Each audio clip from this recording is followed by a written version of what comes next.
کربلا میں تو انتہا ہو گئی، لیکن بعد میں بھی آل پیمبر کو سکھ سے نہیں بیٹھنے دیا گیا، ان کو تکلیفوں سے، اذیتوں سے، مشکلوں سے دوچار کیا گیا۔ حضرت امام زین العابدین واقعہ کربلا کے چشمدید گواہ ہیں۔ پھر کوفہ کے اندر اور کوفہ سے دمشق تک، اور میں کہتا ہوں کہ اگر ایک ایک واقعہ کو دیکھو، ایک سے بڑھ کر ایک واقعہ دردناک ہے۔ جب یہ تاراج قافلہ، لٹا ہوا قافلہ مدینہ المنورہ میں داخل ہوتا ہے، اور یہ خبر پہلے پہنچ گئی کہ وہ لٹا ہوا قافلہ مدینہ المنورہ میں داخل ہو رہا ہے، تو تمام اہل مدینہ گھروں سے باہر، حتیٰ کہ مخدرات بھی، خواتین بھی گھروں سے باہر نکل آئیں۔ اور جو ہی یہ قافلہ مدینہ المنورہ میں داخل ہوا تو خواتین اونٹوں کے ساتھ لپٹ گئیں، اور ان خواتین کے ساتھ لپٹ گئیں، اور آہ و بکا کا عجیب منظر تھا۔ حضرت عقیل کی صاحبزادی بہت اچھی شاعرہ بھی تھی، انہوں نے کچھ اشعار کہے، اور ایک شعر کا مفہوم آپ کے سامنے رکھتا ہوں۔ وہ چیخ چیخ کے کہہ رہی تھی، قافلے والو تم تو آ گئے ہو، مدینہ المنورہ کی کھجوروں کی شاخیں پوچھ رہی ہیں حسین کدھر ہے۔ اس شہر کی ریت کے ذرے پوچھ رہے ہیں حسین کدھر ہے۔ جب گئے تھے تو حسین اس قافلے کے ساتھ تھا، آج حسین نہیں تھے، حسین کا کٹا ہوا سر تھا۔ کیا آنسو بس سے ہوں گے اور کیا کیفیت ہوئی ہوگی اس وقت جب یہ قافلہ مدینہ المنورہ پہنچا، اور پھر سیدھا حضور کے روضے پہ، اپنے نانا کے حضور، اپنا دکھڑا جب انہوں نے پیش کیا۔ لفظوں میں وہ زندگی اور جان نہیں ہے کہ اس کیفیت کو بیان کیا جا سکے۔ جب یہ خانمہ برباد، یہ لٹے ہوئے تاراج لوگ جو اپنا سب کچھ کربلا کی ریت کے سپرد کر آئے تھے، زینب جب گئی تھی تو اس کی گود بھری ہوئی تھی، اب خالی گود سے مدینہ میں داخل ہو رہی۔ اون و محمد قربان ہو چکے ہیں، قاسم شہید ہو چکے ہیں، علی اکبر شہید ہو چکے ہیں،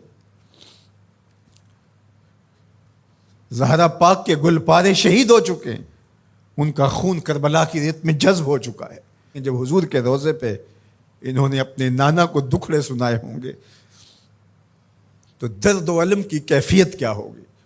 سیدہ زینب کا وہ دکھڑا جو کربلا میں مدینے کی طرف منہ کر کے انہوں نے کہا تھا، یا محمد آہو ھذا حسین بالعرا مزمل بالدماء مقطع الاعضاء، یا محمد آہو بناتوں کا سبایا۔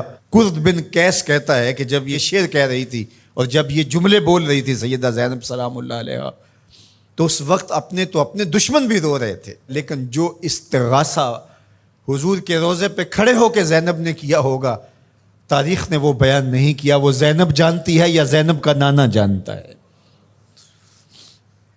پھر وہاں سے یہ مقدس لوگ سیدہ زہرا سلام اللہ علیہا کی قبر پہ آتے، امام حسن کی قبر پہ آتے جنت البقیع میں، اور جو وہاں ہوا ہوگا، کوئی قلم ہے جو اس درد کی کیفیت کو لکھ سکے، کوئی خطیب ہے جو اس درد کو بیان کر سکے، اس کا کوئی نقشہ کھینچ سکے کہ کیا کیفیت ہوگی۔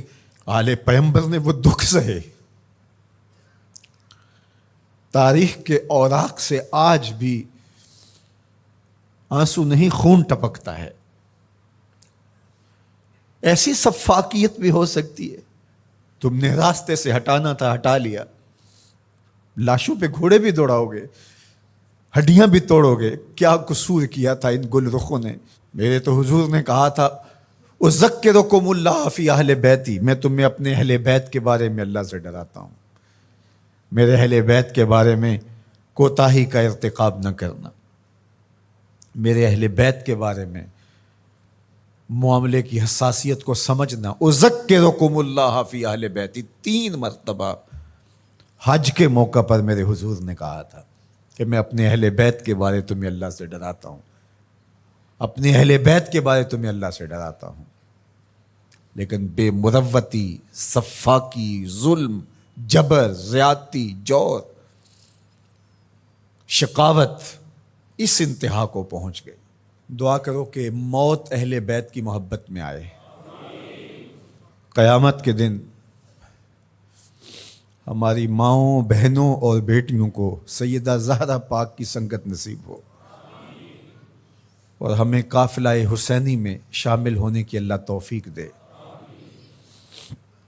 جوانان جنت کے سردار امام حسین ہیں، تو ان سے تو بنا کے رکھنی پڑے گی، پھر جنت تو تبھی نصیب ہوگی۔